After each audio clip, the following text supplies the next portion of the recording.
Alors, qu'est-ce que vous allez apprendre durant ces 5 jours de formation pour devenir enfin l'expert en tableau de bord dont votre entreprise a besoin?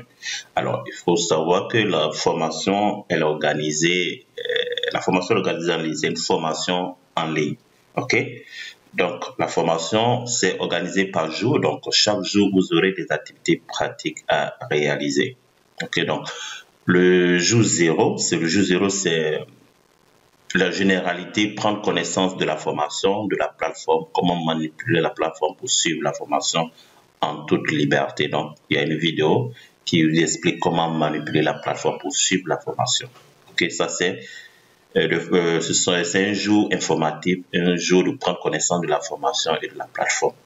Maintenant, le jour 1, c'est là qu'on démarre la formation.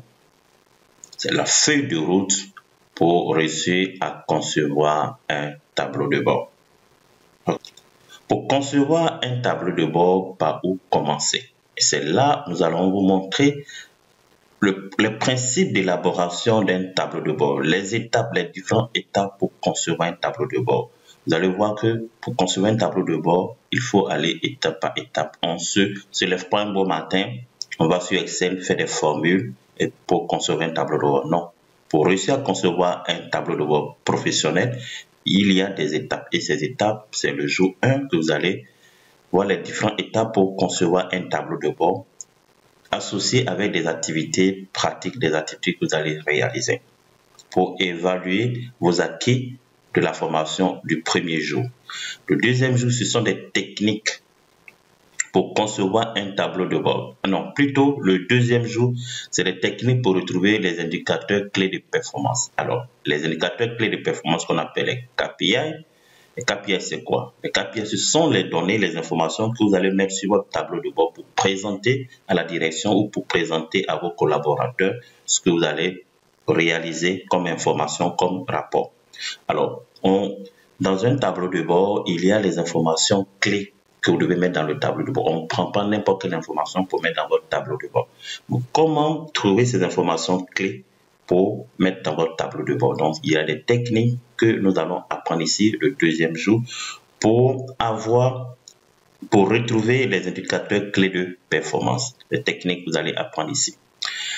Le troisième jour, là, je parle de la technique pour concevoir un tableau de bord. Une technique magique. Lorsque vous savez ce que vous devez faire. Le jour 1, vous avez retrouvé les informations que vous devez mettre dans votre tableau de bord. Maintenant, vous allez sur Excel pour concevoir le tableau de bord. Donc, voici les étapes.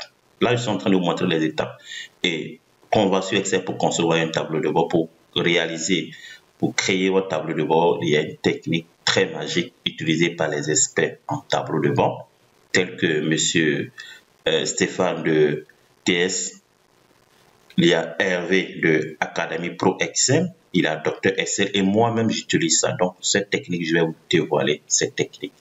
Le troisième jour, allez sur Excel et comment réaliser le tableau de bord sur Excel. Donc la technique à suivre. Donc je vais vous dévoiler ce secret. Le quatrième jour, maintenant, pour réussir à concevoir un tableau de bord, parce que tout le monde ne peut pas construire un tableau de bord dans Excel. Ce n'est pas tout le monde qui peut construire un tableau de bord dans Excel. Il y a des compétences à développer sur Excel pour concevoir un tableau de bord dans Excel. Donc, il y a 10 compétences que vous devez avoir pour réussir à concevoir un tableau de bord. Vous avez tel que la recherche V, vous avez tableau croisé dynamique, vous avez les graphiques croisés dynamiques, vous avez les mises en forme conditionnelles, vous avez vous avez des compétences que vous devez développer pour concevoir un tableau de bord, pour réussir à concevoir un tableau de bord. Donc, ces 10 techniques, ces 10 compétences, vous allez les développer ici, enfin, pour devenir un expert en tableau de bord. OK? Et le cinquième jour, le dernier jour, là, ce sont des conseils, des ressources que vous partagez et des conseils pour toujours vous aider à développer vos compétences, à améliorer, à booster vos compétences avec Excel. Donc, voici comment est structurée la formation durant les 5 jours de formation. que je vous partage ici gratuitement. C'est une formation gratuite, elle est en ligne. Donc, la formation en ligne, ça veut dire que vous n'avez pas besoin d'un jour fixe ou bien une heure fixe de la semaine pour suivre la formation. N'importe quelle heure, n'importe quel jour de la semaine, vous pouvez vous connecter pour suivre la formation, mais dans l'ordre, le jour 1, le jour 2, le jour 3. C'est tout. Donc, vous suivez la formation, quelle que soit votre occupation professionnelle ou personnelle, vous pouvez suivre la formation à votre rythme. Donc, connectez-vous à n'importe quelle heure. La formation elle est disponible 24 heures sur 24. Vous vous connectez n'importe quelle heure, n'importe quel jour et vous suivez la formation en toute liberté à votre rythme jusqu'au 5e jour. C'est tout ce que vous devez faire. Donc, je vous dis merci et joyeux apprentissage.